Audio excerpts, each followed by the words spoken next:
Buen día. Buen Ya día. está grabando. Buenos días. Faltan unos segundos para las 9 de la mañana. Ya somos más de 30. Así que vamos a empezar en unos segundos.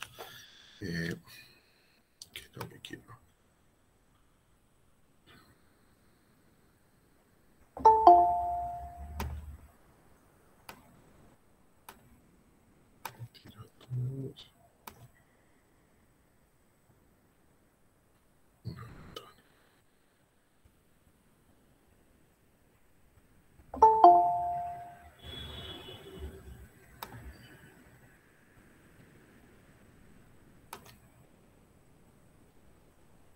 Bueno, ¿qué está pasando? Hola, buen día. Buenos días, ¿cómo te va? A ver, una pestaña, a ver si verá así. Ahí está. No.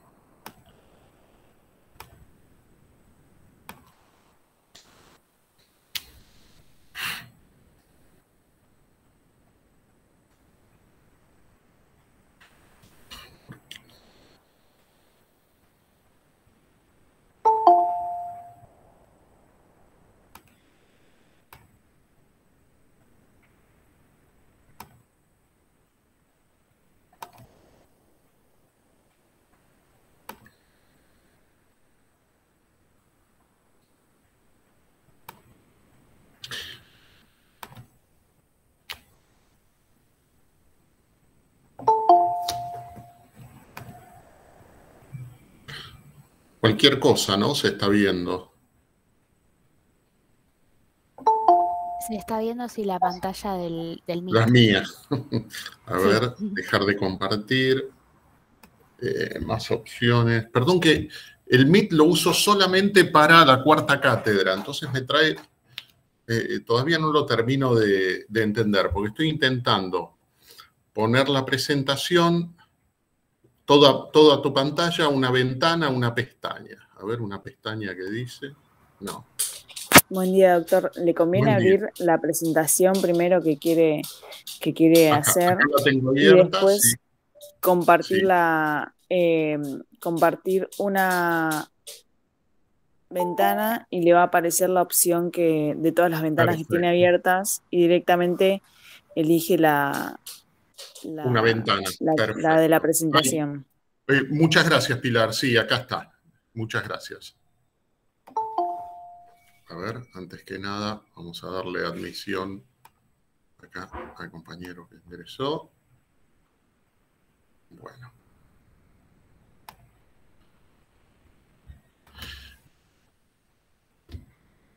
¿Qué pasó?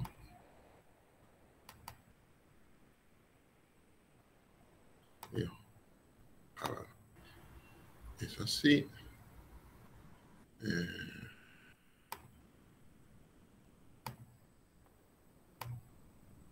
Compartir.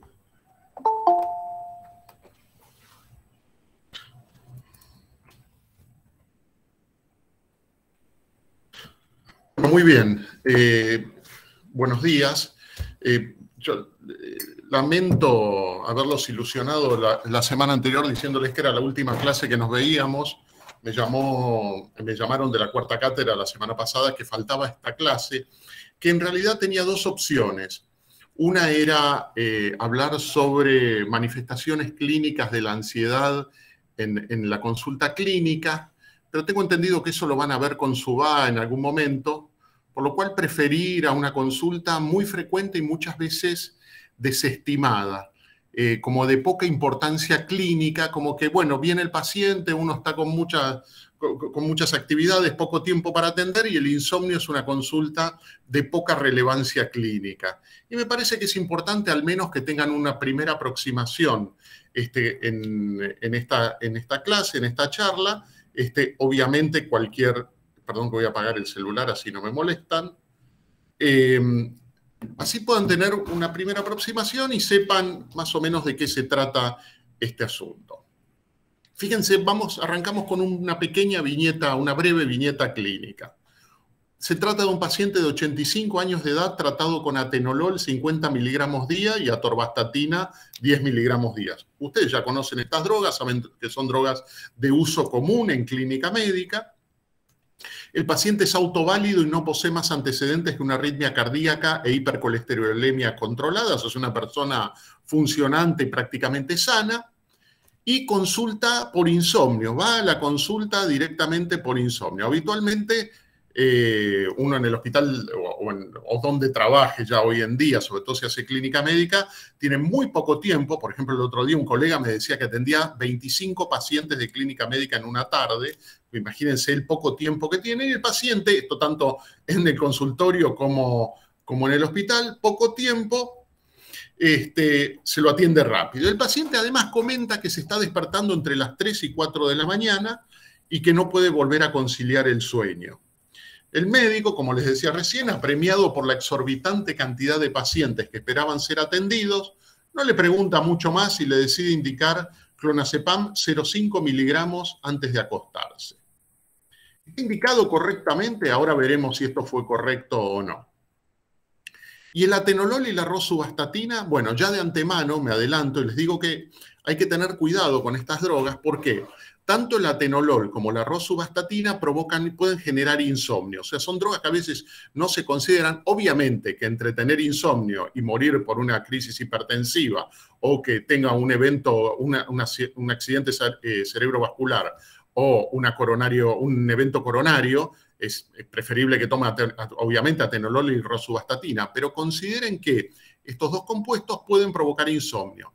El tema de las estatinas, ¿no? Drogas muy utilizadas, traen un conflicto entre los clínicos y los psiquiatras. Es que la rosuvastatina es mucho más efectiva desde el punto de vista metabólico cuando se toma por la noche que cuando se toma por la mañana. El problema es que por la noche genera insomnio. Entonces ahí estamos en un tire y afloje a ver cuál es el momento donde se puede indicar sin generar ningún efecto adverso. Bueno, ¿qué pasa con este paciente? ¿No? Le dieron 0,5 de clonazepam, que vaya a su casa, no se le preguntó nada, 85 años, autoválido, consulta al mes y dice que duerme 1 hora más con lo que le habían dado y que eso es insuficiente. Imagínense, de 3 a 4 de la mañana a 5 de la mañana era poca la cantidad de horas que tenía. Entonces el médico no pregunta nada, esto créanme que lo hacemos con mucha frecuencia, y aumenta el clonazepam a 1 miligramo. ¿No? El clonazepam, como veremos más adelante, es una benzodiazepina.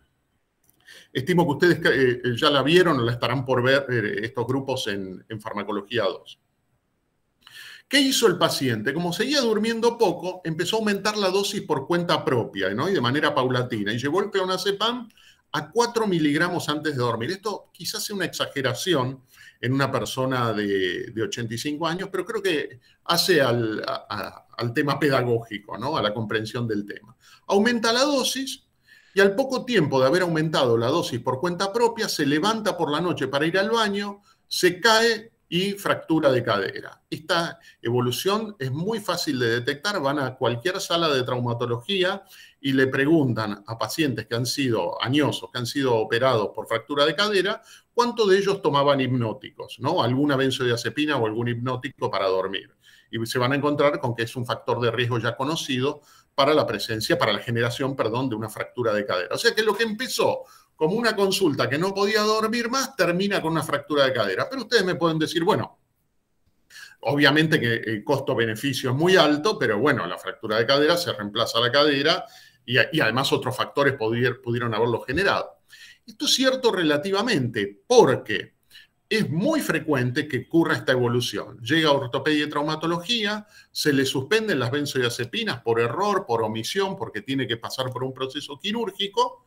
Y recuerden una de las clases que tuvimos en psicosemiología, que la suspensión abrupta o la abstinencia a drogas era un factor de riesgo para el síndrome confusional excitado o delirium.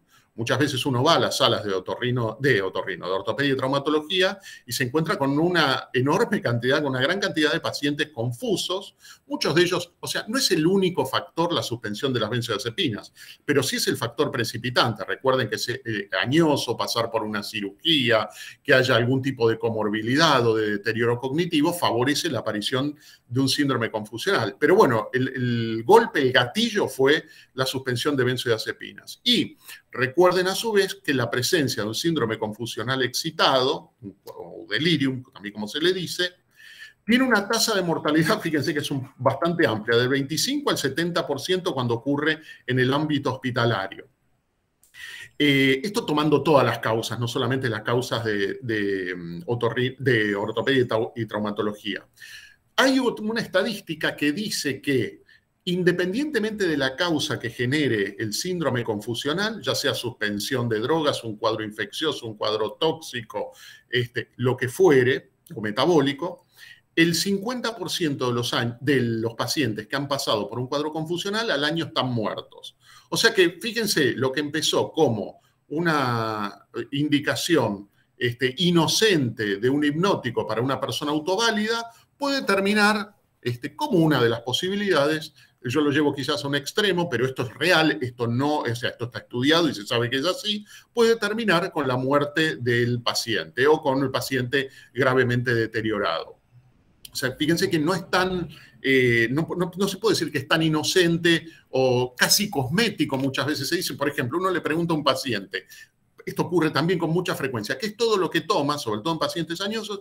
Y hablan de antihipertensivos, de disminución de hipolipemiantes, pueden de reguladores de la glucemia, etcétera, etcétera. Y por último, si uno no pregunta si para dormir toma algo, sí, alprazolam o clonazepam o la droga que fuere, pero siempre como lo último y se le da poca relevancia al tema.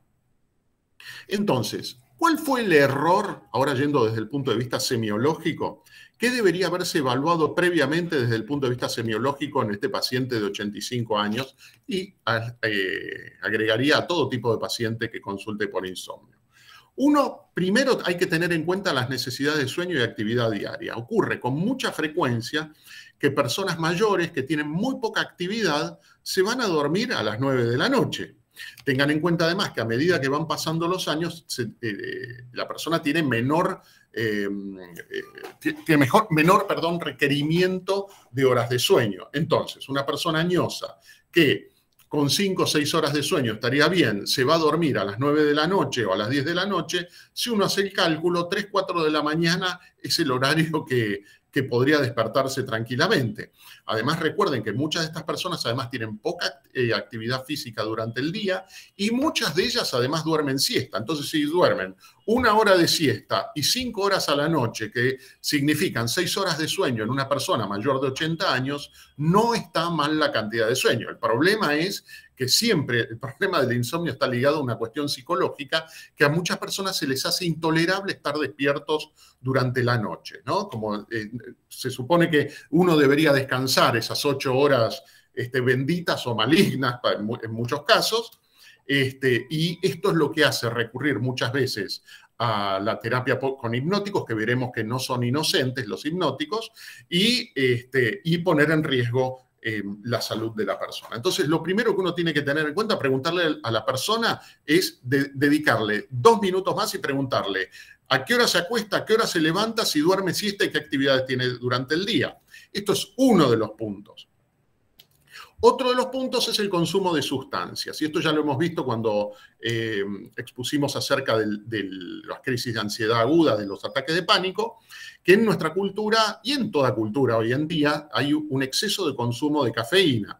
En nuestra sociedad, más particularmente el uso de yerba mate y secundario café y de gaseosas con cafeína como la Coca-Cola, Pepsi, la que fuere.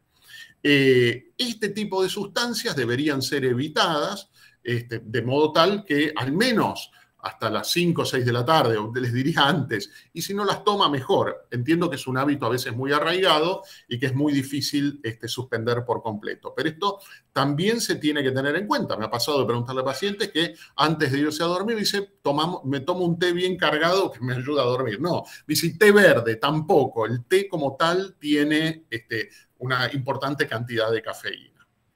Y bueno, una vez que uno ha descartado estas situaciones, está lo que se llama el insomnio primario. El insomnio primario es aquel insomnio, ¿no?, en el cual la persona, independientemente de lo que hemos dicho anteriormente, tiene insomnio, duerme menos cantidad de horas, se le hace difícil. En definitiva, les repito, un paciente me lo decía con mucha claridad, muy inteligente, que el tratamiento ideal para el insomnio es evitar quedarse dormido. ¿Vieron cuando hay que esperar a alguien por la noche y entonces uno tiene que hacer tiempo, que tiene un sueño que es como que a uno lo toma? Bueno, dicen que eso es la técnica infalible para el insomnio primario. El tema puntual del insomnio primario, más allá de consideraciones clínicas, hay una cuestión psicológica, que es que la persona no tolera despertarse por la noche. Y en el momento que no se puede quedar dormida, o se despierta por la noche, en el momento que eso lo considera una catástrofe, ya es muy difícil poder volver a dormir. Por lo tanto, dar vueltas de un lado para otro es el mecanismo directo a no poder descansar de manera adecuada. La persona piensa que lo peor que le puede ocurrir en esos momentos es no poder dormir. Y veremos, si no, ustedes pueden ir a la guardia del hospital o a la guardia de cualquier clínica, sanatorio, donde hay gente que duerme muy poquito, o no duerme durante 24 horas y no pasa absolutamente nada.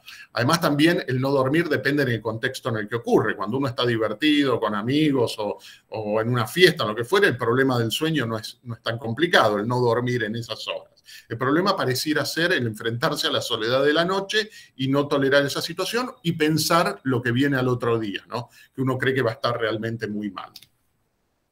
Para ello, cuando ocurre esta situación, ya hemos descartado todo y la persona sigue con insomnio, lo primero que tenemos lo primero que se estila en este momento hacer es indicar medidas conductuales. Bueno, ya habíamos dicho acerca del consumo de sustancias, pero en cuanto a medidas conductuales hay que irse a dormir siempre a la misma hora y levantarse siempre a la misma hora. Esas serían como las dos indicaciones primeras.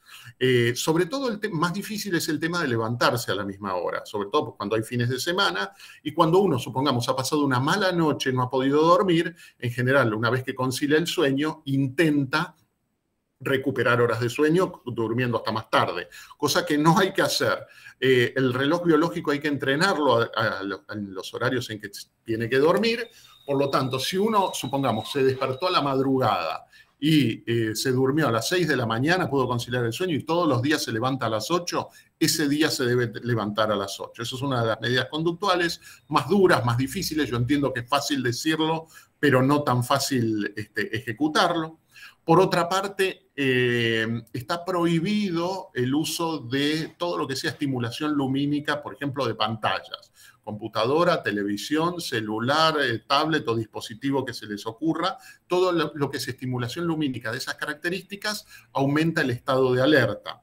Por otra parte, el organismo, la persona debe asociar, ¿no?, como un modo de estímulo condicionado a la cama con el dormir. O sea que la cama, en definitiva, es únicamente para dormir y para la intimidad de la pareja. No es ni para comer, ni para ver televisión, ni para leer. Eso sería como básicamente las medidas conductuales. Ahora, ¿qué pasa si una persona, por ejemplo, vamos a tomar un ejemplo de insomnio de mantenimiento, se duerme, se queda dormida y se despierta a las 4 de la mañana, ¿no? ¿Qué es lo que tiene que hacer? La persona tiene que dar un tiempo, ¿no?, entre 15 y 30 minutos para quedarse dormida. Si no logró quedarse dormida, la persona en ese lapso de tiempo se tiene que levantar de la cama. Hacer 2/3 actividades, que es leer con una luz lo más tenue posible. Me dicen que hoy hay dispositivos con tinta electrónica que no generan tanta luz. Pero es importante o leer o escuchar música suave o ambas cosas con la luz más tenue posible y volver a dormir únicamente cuando uno tiene sueño. Supongamos que la persona se despertó a las 3, aguantó hasta las 3:30. 3:30 empezó a leer y recién el sueño vino 4:30, les repito, se va a dormir en ese momento, pero no recupera horas de sueño. Eso sería como parte de las medidas conductuales. Después también existe hoy en día, con menos frecuencia o más difícil de obtener acá en nuestro medio, que es la terapia psicológica cognitivo-conductual en relación al insomnio. Y en realidad lo que se busca trabajar con este tipo de abordaje terapéutico es que la persona pierda esa creencia, esa cognición de que lo peor que le puede pasar es no dormir o dormir pocas horas, ¿no? En la medida que hay personas que se obsesionan con ese tema, entonces se convierte más en una cuestión patológica. Es peor la patología psiquiátrica, lo que piensa y el desgaste que le genera la obsesión con el sueño, que el poco dormir propiamente dicho. Bueno, y una vez que uno ha instituido todas estas medidas, ahí entran en cuenta los fármacos. Fíjense que hay toda una cantidad de pasos que uno puede dar previamente antes de la prescripción de una droga para el sueño. Bueno, dentro de la terapéutica farmacológica, una pregunta que podemos hacernos si es una indicación libre de riesgos. Ya vimos en el ejemplo del paciente anterior que no es una indicación libre de riesgo. Y otro tema, yo veo gente por ahí 10, 20, 30 años tomando hipnóticos o más. En la cátedra, en la cuarta cátedra se vio hace unos años, hace pocos años, una persona que tomaba hipnóticos desde el año 60, ¿no? Y cuando lo suspendió a indicación de un conocido, no me acuerdo bien cómo había sido el tema, hizo una convulsión tónico-clónica, ¿no? Como parte de una persona mayor. Hubo otros factores también que influyeron en la generación de la convulsión, pero terminó internada después de la suspensión abrupta. Pero ¿durante cuánto tiempo es adecuado? Es una pregunta que tiene respuesta directa, pero que muchas veces es difícil de cumplir. Si ustedes miran el prospecto de cualquier hipnótico, van a encontrar que la gran mayoría no pueden ser utilizados más de 4 semanas consecutivas. Lo dicen en letra chiquita, porque dicen no hay estudios que avalen la eficacia y la seguridad. Es cierto que en el último tiempo apareció una droga Z, que ahora la vamos a ver. Las Z son la Zolpidem, Esopiclona, Azopiclona y Saleplon. Z obviamente porque el nombre empieza con Z, son agonistas GABA-A directos, benzodiazepínicos directos, y lo que hacen es aumentar, o sea, generarían mayor horas de sueño. Pero en la esopiclona, por ejemplo, no me quiero ir por las ramas, ha sido aprobado únicamente para ser utilizado durante 12 semanas consecutivas. Por lo tanto, cuando uno va a prescribir uno de estos compuestos, cualquiera sea, ahora ya los veremos en detalle, hay que informar al paciente acerca de riesgos potenciales y de los beneficios de la indicación de hipnóticos. Cuando uno informa esto, ya el paciente lo toma de otra manera. Como que ya el insomnio pasa, como decir, bueno, no me voy a preocupar tanto porque el tratamiento puede ser peor. Y otra cosa que ocurre que uno debe informar es que el tratamiento es por un breve lapso de tiempo. Entonces el paciente ya toma conciencia de eso y le es mucho más fácil poder seguir esta indicación. Distinto si uno le dice tómelo todo el tiempo que quiera. Y ahí es donde podemos tener estos problemas. ¿Cuáles son los riesgos, ¿no?, conocidos del uso de hipnóticos? Acá particularmente me voy a referir a las benzodiazepinas, pero también a las drogas Z o a los antihistamínicos. Es el desarrollo de tolerancia. ¿Qué quiere decir esto? Que a medida que continúa el tratamiento, va perdiendo efecto o eficacia la droga.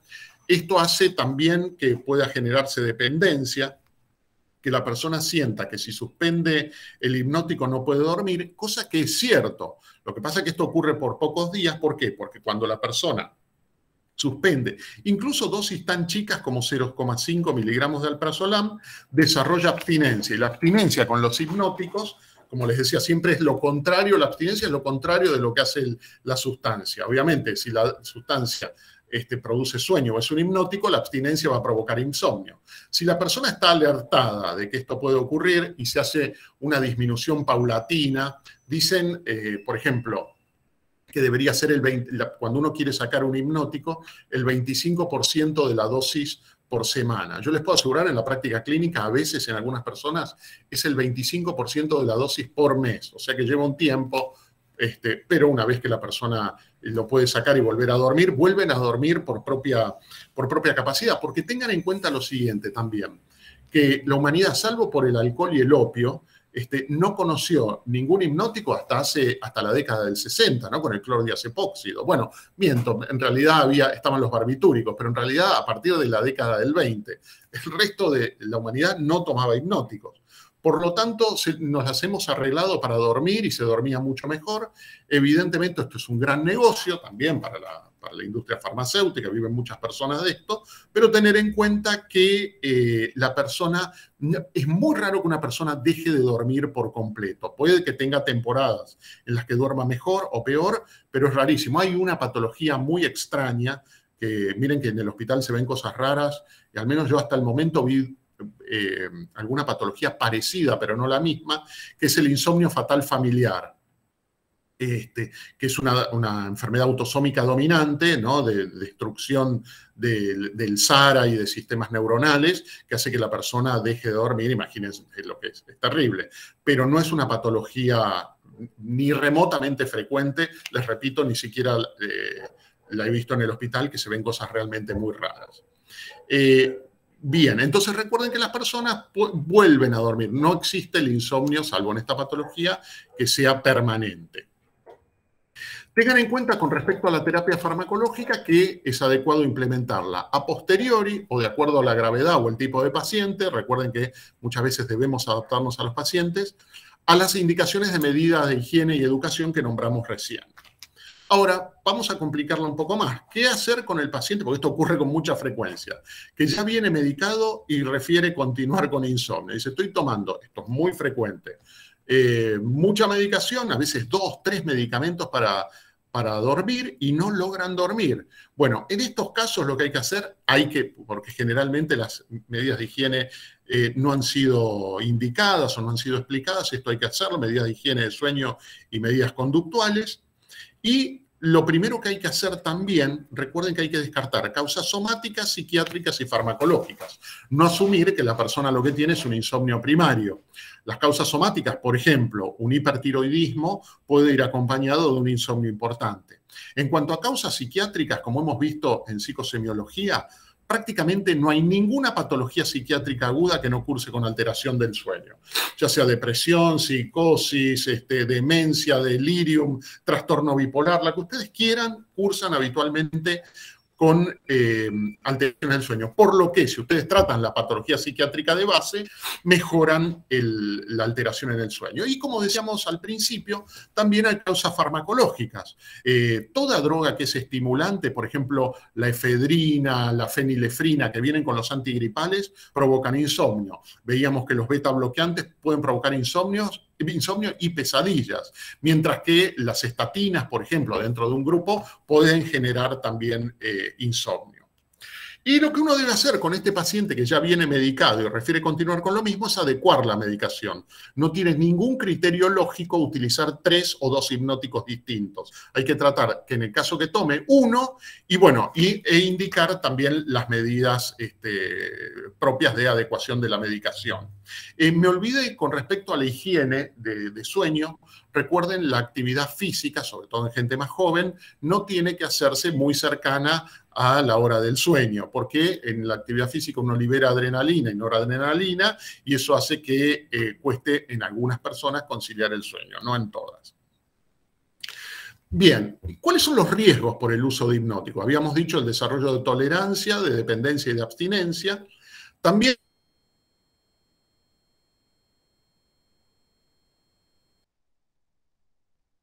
la presencia de somnolencia diurna, sobre todo cuando que puede provocar un síndrome cerebeloso, y la disminución del tono muscular. O sea que fíjense, somnolencia, ataxia y disminución del tono muscular es el camino directo para caerse y eventualmente fracturarse, en este caso, como decíamos, la cadera, ¿no? Esto entonces favorece la presencia de caídas, traumatismos y fracturas, y también son un factor de riesgo conocido el uso de estas sustancias para accidentes de tránsito, ¿no? Junto con el alcohol deben ser los elementos más importantes en generar accidentes de tránsito.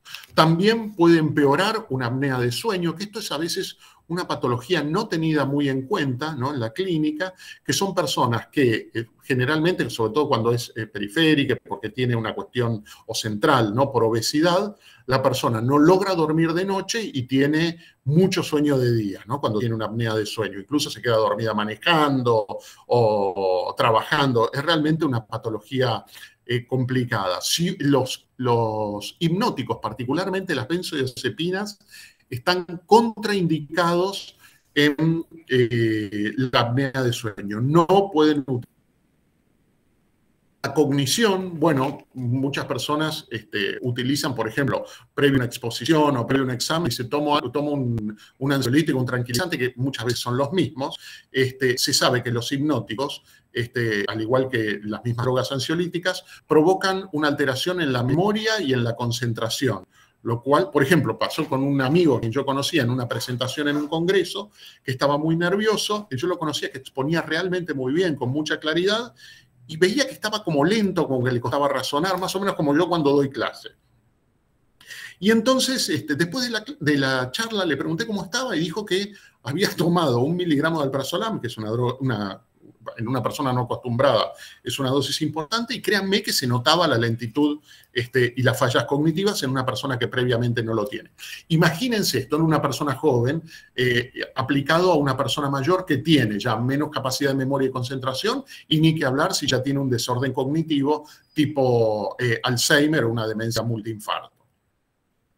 Se ha asociado también la terapéutica con hipnóticos a la generación de depresión, es cierto. Algunos pacientes, es infrecuente esto, pero puede verse que el paciente con una sola dosis ya entra como en un estado de depresión. Es cierto que muchas veces lo utilizamos asociado a antidepresivos y que incluso hay una droga que se llama alprazolam, que recién la nombré, que en algún momento se pensó que tendría un efecto antidepresivo. La realidad es que hay que tener cuidado porque un pequeño grupo de pacientes pueden desarrollar depresión con el uso de estos compuestos.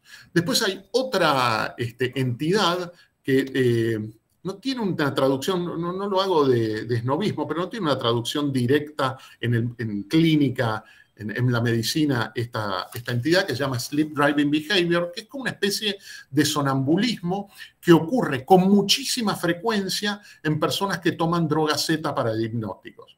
Tengo reportes de personas, por ejemplo, que se levantaban de noche y no recordaban nada al otro día de haber internado un paciente, trabajando como médicos, o de personas que cocinaban y no sabían que habían cocinado, o que comían, empezaban a aumentar de peso y era porque comían de noche sin tener conciencia, e incluso personas o que orinaban en su habitación. Recuerdo, la esposa de un paciente me comentaba eso, o una persona que manejó y no recordaba haber manejado bajo el efecto de esta sustancia. Eso se llama Sleep Driving Behavior y se puede ver con cualquier hipnótico, pero particularmente con las drogas Z. Y bueno, y después hay quien dice, ahora lo vamos a ver con más detalle, que el uso crónico de hipnóticos, y no tan crónico, aumentaría el riesgo de patología oncológica. Incluso como factor de riesgo se considera que el uso crónico de hipnóticos sería un factor de riesgo para neoplasia similar al tabaquismo crónico. Eso es discutido, pero bueno, es una de las cuestiones que ustedes tienen que saber al menos. Y hay quien dice que el uso también de estas sustancias aumentaría el riesgo de infecciones. En realidad, lo que ocurre con ellos es que si uno lo utiliza en pacientes ancianos, que tengan en cuenta que la deglución ya no tiene la misma eficacia que en personas jóvenes, la utilización de benzodiazepinas o de hipnóticos, recuerden, acá decimos en la primera oración, que disminuye el tono muscular. Por lo tanto, pierde mayor eficiencia la deglución y el paciente se puede broncoaspirar y generar una neumonía por el uso de esta sustancia, o sea, como secundariamente a la disminución del tono muscular y a la aspiración de contenido de saliva contaminada. Bien, y fíjense esto es un trabajo ya del 2012, que tiene algunos años, en el cual, hecho por Kripke, Daniel Kripke, es un investigador que vive en Los Ángeles, que es una de las personas más renombradas en seguridad en hipnóticos y benzodiazepinas, y hizo este trabajo publicado en el British Medical Journal, o sea, en una revista muy prestigiosa, en la cual evaluó el riesgo de mortalidad utilizando benzodiazepinas, drogas Z y antihistamínicos, ¿no? O sea, los hipnóticos habitualmente utilizados. Y evaluó 4 grupos. los que recibían nada, los que recibían de 0,4 a 18 dosis por año, los de 18 a 132 dosis por año, y aquellos que consumían más de 132 dosis por año de estos compuestos. ¿Y qué es lo que halló? Que el riesgo de mortalidad, ¿no?, fue el siguiente. Aumentaba 4 veces en aquellos que tomaban de 0,4 a 18 dosis por año, por cualquier causa la mortalidad. A 4,43 los que tomaban 18 a 132 dosis por año, y a más de 5 veces el riesgo de mortalidad en aquellos que tomaban más de 132 dosis por año. Este es el primer trabajo que demostró la asociación entre el número de dosis y el riesgo de mortalidad. Silencio ante este trabajo. Después, este mismo autor accedió a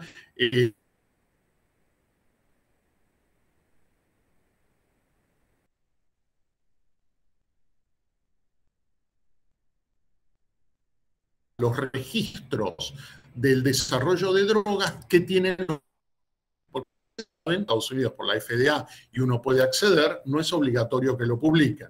Entonces este hombre pidió esos registros y vio qué pasaba con el riesgo oncológico con la Z, Zolpidem, Saleplon, Esopiclona, que es la más utilizada. Y bueno, perdón, acá incluyo el Ramelteón, que el Ramelteón no es una droga Z, sino que es un agonista de la melatonina, ¿no? Una droga que interactúa con la hormona melatonina. ¿Y qué es lo que observó con esto? Que había casi 6.200 personas expuestas a hipnóticos y 2.535 con placebo. Había 8 menciones de cáncer de piel, de no melanoma, no el más grave, en el grupo expuesto a las drogas, y 0 en los que estaban expuestos al placebo, ¿no? La P era menor a 0,64, o sea, bien significativa. Y había 4 menciones de malignidad incierta, que no se especificó cuáles eran, y ninguno con el placebo, o sea que seguía siendo la P muy significativa.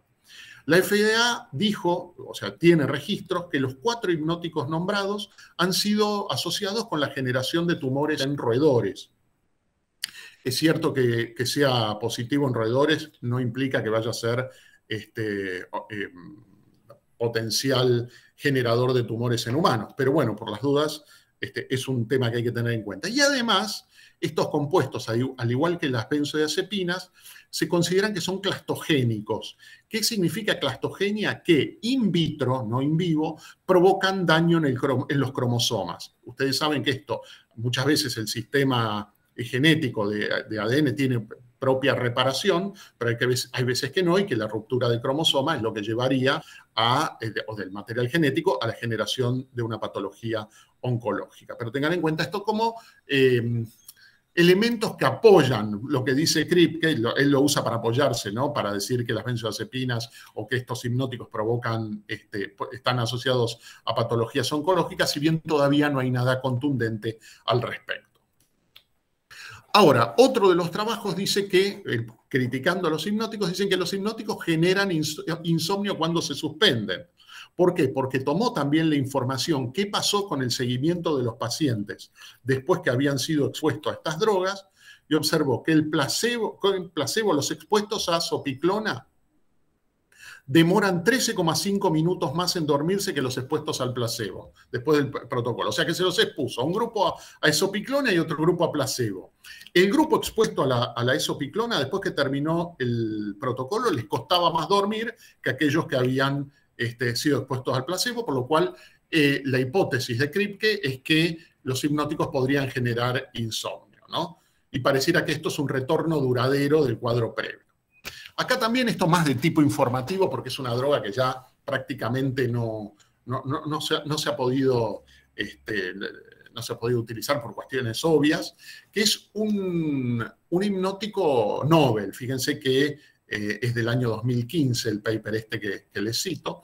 El Suvorexant, que se utilizó, y creo que en Estados Unidos todavía sigue aprobado, es un antagonista de los receptores de la orexina 1 y 2. Parece que es algo íntimamente vinculado con la generación del sueño y también con una patología que se llama narcolepsia, que es la irrupción abrupta de sueño REM en una persona, ¿no? Es una patología grave. Seria más que grave. Bueno, la FDA, después de hacer todos los estudios de desarrollo, le dijo que le aprobaba la droga, pero en dosis de 5 o 10 miligramos, no más que eso. Pero el problema es que con 5 y 10 miligramos se sabe que es una droga que no es efectiva. ¿Por qué? Y la FDA le pone un límite, no se puede exceder más de 20 miligramos día. Y con 20 miligramos, que sería la dosis máxima aprobada por la FDA, el efecto es mínimo. O sea que no provocaba mayor eficacia terapéutica. El problema era que el fabricante pedía una aprobación de 40 miligramos día. Entonces, fíjense, los comprimidos eran de 5 y 10, la FDA dice que no hay que exceder de 20 y el fabricante pedía una aprobación de 40. ¿Qué es lo que dijo la FDA?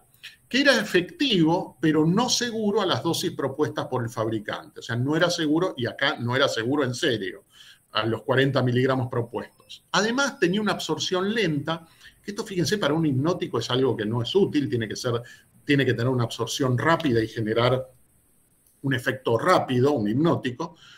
Y esto de la absorción lenta también favorecía la aparición de efectos adversos durante el día.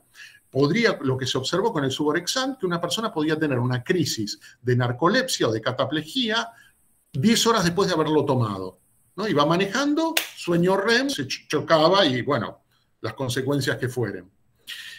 También, al igual que las drogas Z, puede provocar actividad nocturna inconsciente y, como les decía, estas crisis de somnolencia diurna pueden ser realmente muy graves. Pueden ocurrir de manera súbita, hubo casos descriptos de personas manejando, y también se ha asociado a parálisis de sueño, que vieron el trabajo que algunos de ustedes, que les agradecemos mucho, han colaborado en la encuesta, la presencia de alucinaciones hipnagógicas. Las alucinaciones hipnagógicas no son patológicas en sí mismos, pero son fenómenos alucinatorios cuando uno se está quedando dormido, y hipnopómpicas cuando se está despertando. No serían patológicas, pero a los pacientes les genera, imagínense, tener alucinaciones de ese tipo no es nada agradable.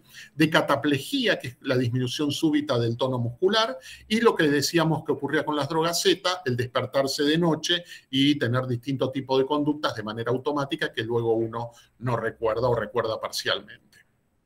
Bueno, ya para ir redondeando, la terapéutica farmacológica, entonces, más allá de lo que hemos hablado de la seguridad, ¿no? Para que tengan una idea. Bueno, pero la realidad, si ustedes me preguntan si prescribo, sí, muchas veces prescribo este tipo de compuestos, sabiendo costo-beneficio, o sea que eso tener en cuenta también. No conviene convertirse en un talibán de no prescribir nada, porque eso también expone a los pacientes a tener una mala calidad de vida o a no tratar cosas o cuadros clínicos de manera adecuada. Bueno, entonces, prescribimos un hipnótico durante ¿cuánto tiempo? ¿No? Durante un tiempo limitado, y eso no solamente lo saben ustedes, sino se lo dicen al paciente. Pero ¿cuáles podemos prescribir de todo lo que hemos hablado? En caso de insomnio primario que no responde a las medidas higiénico y conductuales, se tiene que utilizar drogas de rápido efecto, o sea que la persona lo tome y haga un efecto rápido, y de vida media corta o intermedia. ¿Qué quiere decir? Que no deje resaca al otro día. Dentro de estas opciones tenemos el alprazolam, que es una benzodiazepina. La dosis es relativa. Generalmente conviene no pasar de 0,5 miligramos, que esa sería la dosis estándar, entendiendo, les repito, un tratamiento breve. El lorazepam, que tiene una ventaja con respecto al alprazolam, la vida media es un poquito más larga, pero es una droga que no pasa por el hígado, no se metaboliza, perdón, o sí pasa, pero no se metaboliza por el sistema de oxidación de la citocromo, que es el que se daña. O sea, si una persona tiene daño hepático, insuficiencia hepática, el alprazolam, por ejemplo, no lo puede metabolizar adecuadamente, mientras que el lorazepam, como se glucuroniza, y la glucuronización es un sistema metabólico hepático, es una droga de elección cuando el paciente tiene hepatopatía.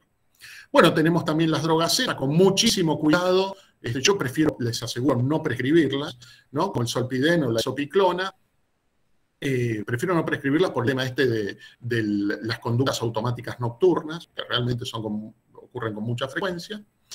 Y después también están los antihistamínicos. Y esto lo puse aparte porque ustedes habrán visto que, creo que en televisión o en varios lugares hay una propaganda de una persona que entra, como dice, que toma Melatol Difen, creo que esa es la propaganda, y que toman y que entran en un sueño y están muy contentos. Que esta droga, ¿no?, la difenhidramina, esté aprobada de venta libre debe cuestionarse. Créanme que he visto casos muy graves de personas intoxicadas con difenhidramina. O sea, les puedo decir brevemente el cuadro. Una persona que tomaba benzodiazepinas de manera crónica, dosis importantes. Con la pandemia no logra al comienzo de la pandemia, la cuarentena, no logra que les den las benzodiazepinas. Entonces va a la farmacia y en la farmacia le dicen, bueno, si no tiene receta no le podemos vender, en este caso la señora tomaba clonazepam, no le vendemos clonazepam, le podemos vender difenhidramina que es de venta libre. Y la persona, ante la abstinencia del clonazepam, empezó a tomar difenhidramina a demanda. Lo que ocurrió, esta droga, la difenhidramina, tiene una potencia bloqueante atropínica o anticolinérgica muy fuerte. Y ustedes recordarán que cuando hay un bloqueo muscarínico muy fuerte, la persona puede entrar en un cuadro confusional y psicótico. Y esta persona hizo un desastre, terminó internada, rompió un vidrio, salió desnuda a la calle pensando con alucinaciones que la perseguían, con el medicamento que supuestamente es de venta libre. Por lo tanto, yo tengo mis cuestionamientos, entiendo como un médico común y corriente, pero que es un compuesto que no debería estar aprobado para ser vendido sin receta. Tiene una vida media breve de 1 a 4 o 2 horas, es un inhibidor de la 2D6, por lo tanto puede interactuar con otros medicamentos que son metabolizados por esta vía de los citocromos. Aparentemente, de acuerdo al fabricante, hay tolerancia en 4 días al efecto sedativo. La verdad que no lo sé a ciencia cierta, creo que esto varía de una persona a otra.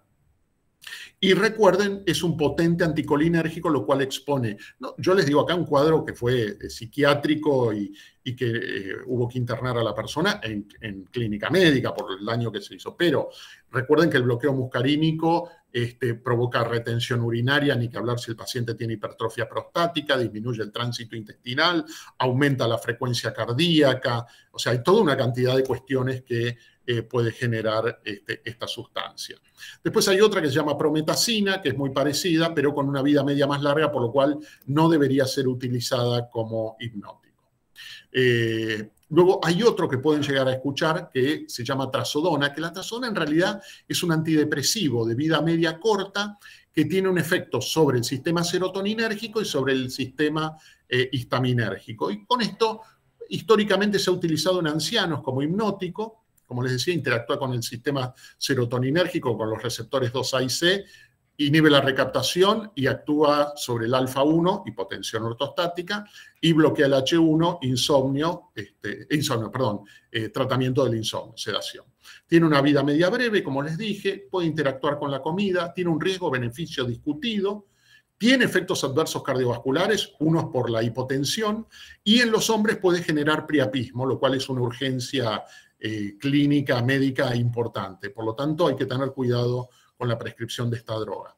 La dosis viene en comprimido de 50 a 100 miligramos y 100 miligramos, pero no se ha demostrado que 100 miligramos sea más efectivo en el insomnio que los 50 miligramos. Es una droga, les repito, que históricamente se utiliza para el insomnio de los ancianos y se cree que genera tolerancia en 2 semanas.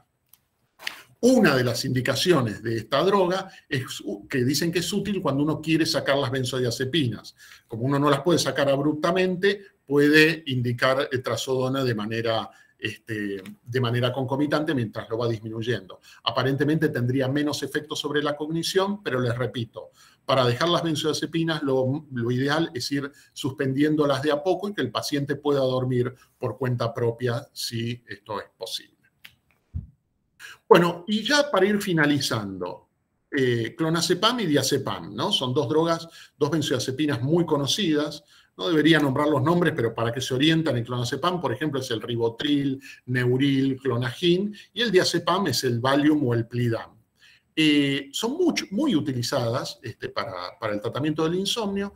¿Y por qué les dejo esta pregunta? Son drogas que no deberían ser utilizadas para el insomnio porque tienen vida media muy larga.